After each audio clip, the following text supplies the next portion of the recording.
겉으로는 듬직해 보이는 덩치에 편안해 보이는 그의 웃음 뒤에는 정말로 뼈아프고 쓰라린 과거가 숨어 있었습니다.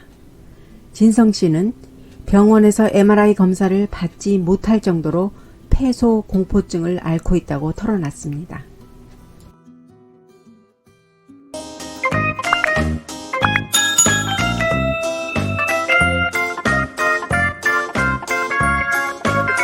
왜 어린 날을 그때 이렇게 뒤로 하고 가셨습니까? 저희가 나이가 들어서 어머니께 그런 걸 여쭤본 적이 있었어요. 어머니. 그래서 그런 것들을 어머니가 이제 견디지 못하시고, 또 아버지가 사실 좀 폭력기가 있었다 그래요. 그랬을 때, 그때는 곧 죽음이었다. 삶 자체가. 자라나는 시절 불행한 과거에 시달리면서 먹지도 못하고 불행한 환경 속에서 굶주림에 시달려야 했습니다. 그래서 진성 씨는 어린 시절에 마을에 막걸리 만드는 양조장이 있었는데 배가 너무너무 고파서 술밥을 훔쳐 먹었습니다.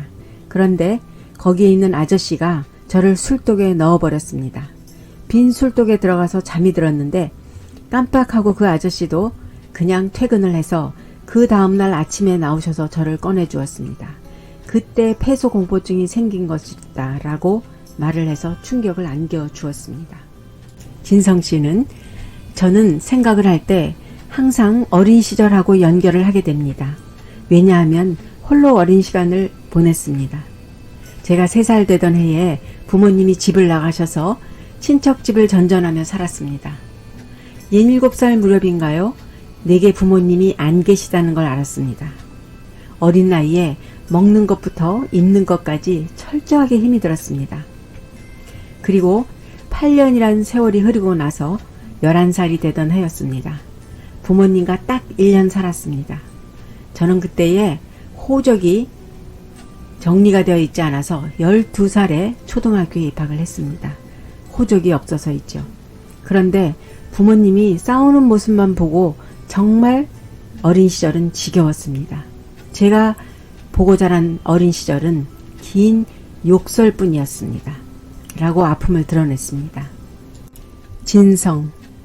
어린 나이에 엄마를 따라가고 싶어서 버스를 타는 엄마의 바지가랭이를 붙잡고 매달렸다.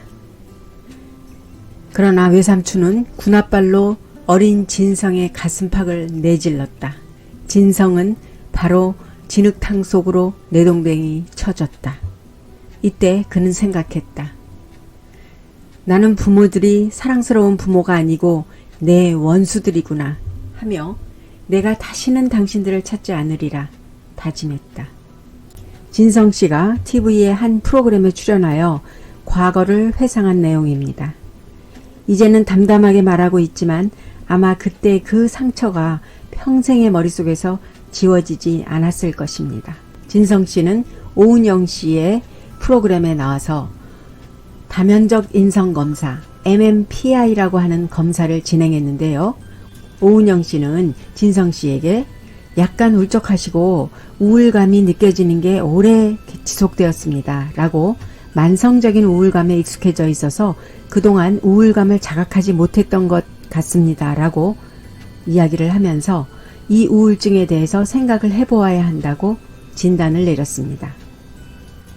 오은영 씨가 우울감이 느껴질 때 제일 먼저 생각해야 할 것은 상실감이 오는 것입니다. 그리고 그 상실감에는 여러 가지 어려움이 뒤따르고 있습니다. 그리고 건강을 잃었을 때 또 우울감이 찾아오기도 합니다. 하고 진성 씨의 건강 상태에 대해서 물었습니다. 진성 씨는 건강이 썩 좋지 않습니다. 제가 50대 중반에 암이라는 걸 만났습니다. 거기에 심장 판막증까지 왔었죠. 그리고 항암 치료를 6차까지 받고 운동 이런 것들은 생각할 겨를도 없었습니다. 한때는 모든 것을 다 포기하고 근육이 퇴화되어서 걸음도 걷지 못하는 상황까지 왔었습니다. 라고 털어놓았습니다. 그리고는 그때는 마음의 준비를 한 적도 있었습니다. 이승에서의 나의 생은 여기까지구나 하고 생각하면서 아내가 1인실에 있으면 안정을 찾을까 싶어서 병실을 잡아 놓았는데 제가 싫다고 했죠. 왜냐하면 마지막 가는 순간에 1인실에서 외롭게 갈 수는 없지 않냐며 6인실을 고집해서 6인실에 입원을 했습니다.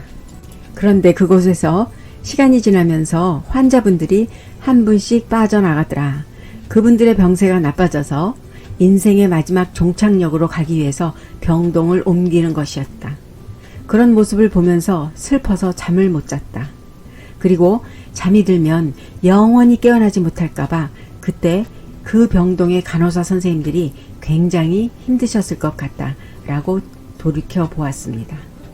또 진성 씨는 제가 인간의 밑바닥 인생을 살았다고 해도 과언이 아닙니다. 이 이야기를 듣고 있던 오은영 씨도 눈가에 눈물이 흘리면서 가슴 먹먹함을 모두 느낄 수 있었습니다.